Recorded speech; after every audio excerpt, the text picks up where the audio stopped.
Mediante la identificación de los diferentes mecanismos de participación y una vez evaluado mediante encuesta el nivel de conocimiento y participación en el voto, el grupo toma la decisión de realizar el trabajo sobre este tema. Es importante mencionar que este mecanismo es el más utilizado a nivel mundial y es el más directo, teniendo en cuenta que por medio de este elegimos a nuestros gobernantes. Es por esto que consideramos que es importante ahondar en este tema, porque muchas personas no lo conocen ni lo hacen valer.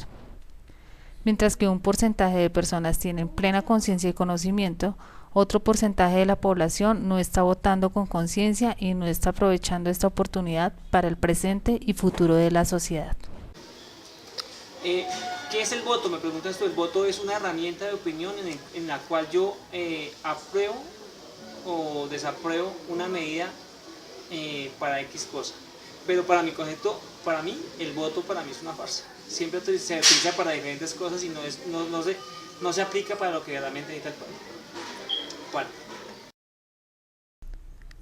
Historia de la evolución del sufragio. Se remonta a la época conocida en Colombia como la Patria Boba, que va de 1810 a 1816, en donde los sistemas electorales estaban basados en el sufragio indirecto y público. El lugar de votación eran las parroquias. Acá se designaban los apoderados o electores, quienes nombraban a otros electores. Ellos, a su vez, en el nivel de la provincia, eligen a los diputados a las Cortes en la elección terciaria. La mayoría calificada era requerida para elección de presidente, vicepresidentes y senadores. Para la Nueva Granada, la elección era de segundo grado, pero cuando faltaba la mayoría absoluta se debía acudir al tercero, el cual era un perfeccionamiento. Este eventual paso le correspondía al Congreso para la elección de presidente y vicepresidente de la República y a las respectivas asambleas electorales en los casos de la elección de diputados a la Cámara Provincial. El sufragio indirecto en Colombia se prolongó en el tiempo para la elección de senadores y presidentes de la República. Sin embargo, desde la mitad del siglo XIX se hace en forma directa para los representantes a la Cámara, las legislaturas estatales o asambleas departamentales y para las corporaciones municipales. Por su parte, la elección de representantes a la Cámara fue directa, solo hasta 1852 a través de colegios o asambleas electorales, y ha sido directa desde 1855 hasta hoy. El sufragio fue público hasta la reforma de 1853 y desde entonces hasta hoy ha sido formalmente secreto. Mi concepto personal de qué es el voto es aquel derecho que tenemos a elegir algo que nos agrada, bien sea un partido político, la preferencia de algo que nos agrade, algo que queramos ejercer o hacer en la vida. ¿Qué es el sufragio?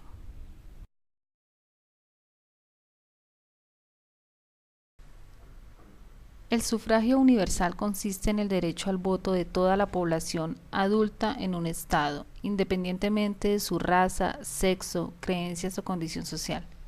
Habitualmente se refiere de forma más concreta a la extensión del voto a la población adulta femenina.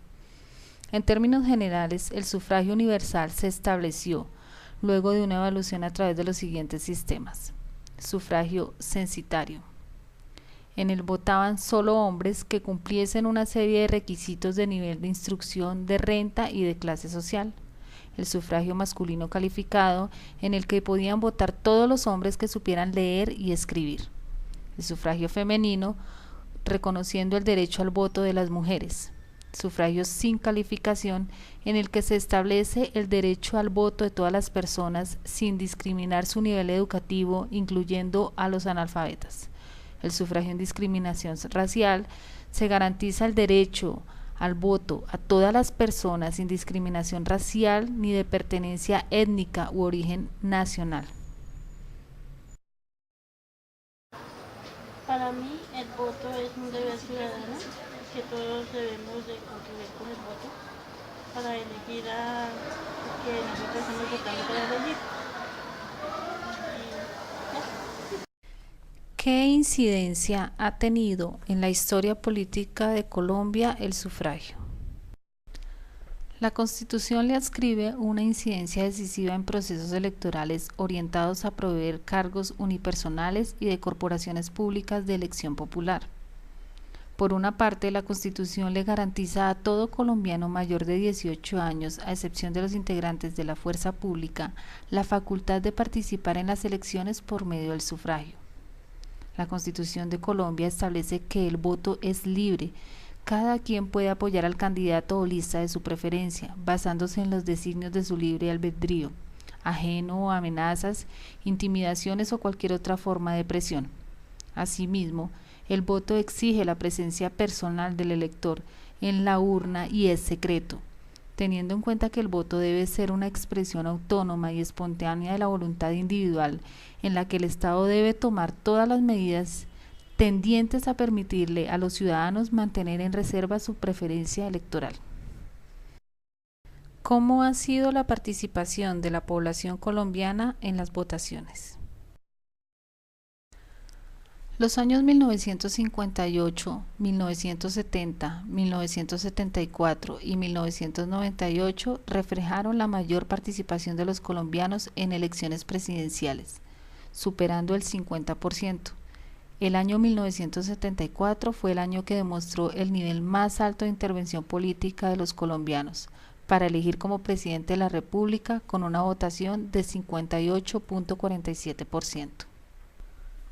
Por otra parte, los años con más baja participación política fueron 1994, que en la primera vuelta reportó un 33.95%, siendo la participación más baja en los últimos 17 comicios, seguida de 1966 con un 40.07%, 1978 con un 40.34% y 1998 en la segunda vuelta presidencial con un 40.99%.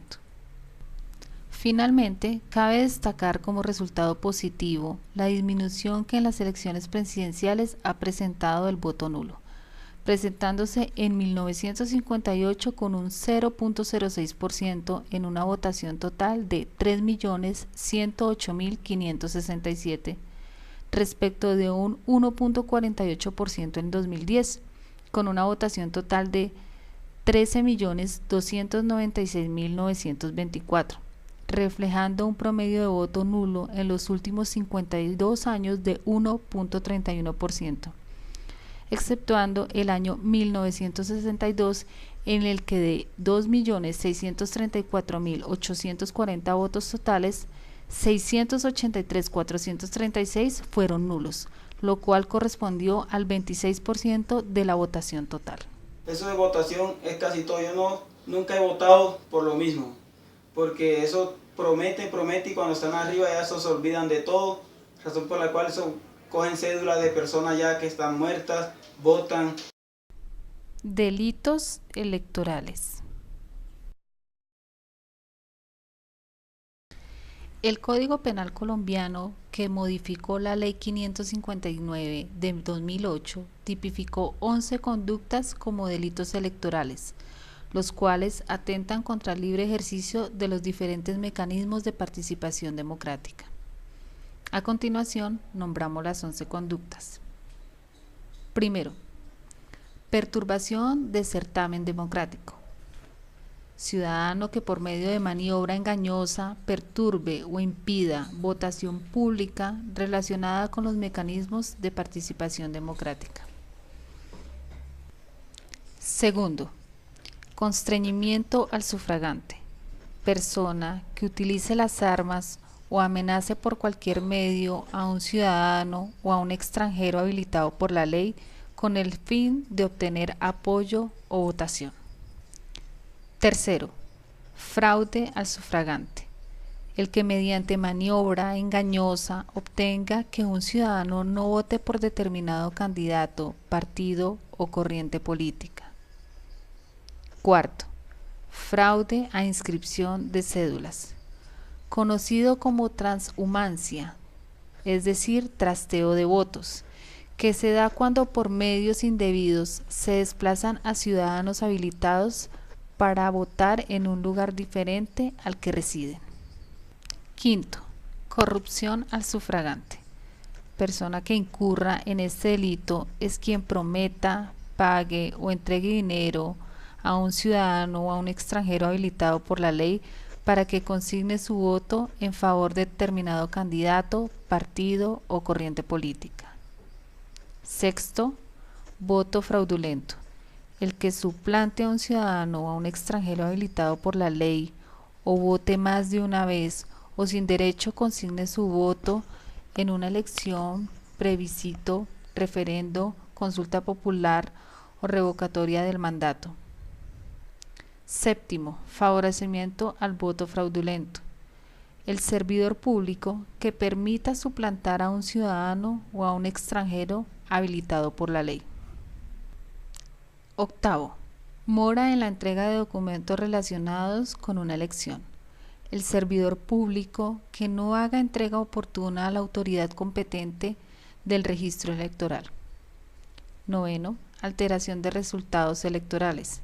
El que por medio distinto de los señalados en los artículos presentes altere el resultado de una votación o introduzca documentos o tarjetones indebidamente. Décimo, ocultamiento, retención y posesión ilícita de cédula. El que haga desaparecer, posea o retenga cédula de ciudadanía ajena o cualquier otro documento necesario para el ejercicio del derecho al sufragio. 11. Denegación de inscripción. El servidor público a quien legalmente corresponda la inscripción de candidato o lista de candidatos para elecciones populares que no cumpla con esta función o la dilate o entorpezca. Realizamos el video con la intención de crear conocimiento, de dar a conocer diferentes aspectos históricos de interés a la ciudadanía, que conduzcan a generar conciencia y motivar a los ciudadanos para que ejerzan libremente, para que el cambio evolutivo refuerce cada día ese derecho por el que tanto hemos luchado desde el inicio de la democracia. Y si bien desde el inicio de los mecanismos de participación, que para el caso que nos ocupa es el voto, hemos notado en Colombia un incremento, aún nos falta ya que nuestro país debe alcanzar propósitos fundamentales, iniciando por educar a la ciudadanía en su derecho fundamental y en no ser multiplicadores de los delitos electorales en los que el Estado se encuentra monopolizado por las familias políticas con interés propio que compran el voto y los mecanismos de participación, acumulando el poder para su propio beneficio. Como profesionales en formación y al servicio de la sociedad, debemos adquirir la responsabilidad de ser cambiadores de pensamiento y contribuir con un mejor Estado colombiano, despertando la conciencia cívica de los ciudadanos, haciendo un llamado para que su voto sea razonable, justo y siempre con la imagen de crear un país democrático.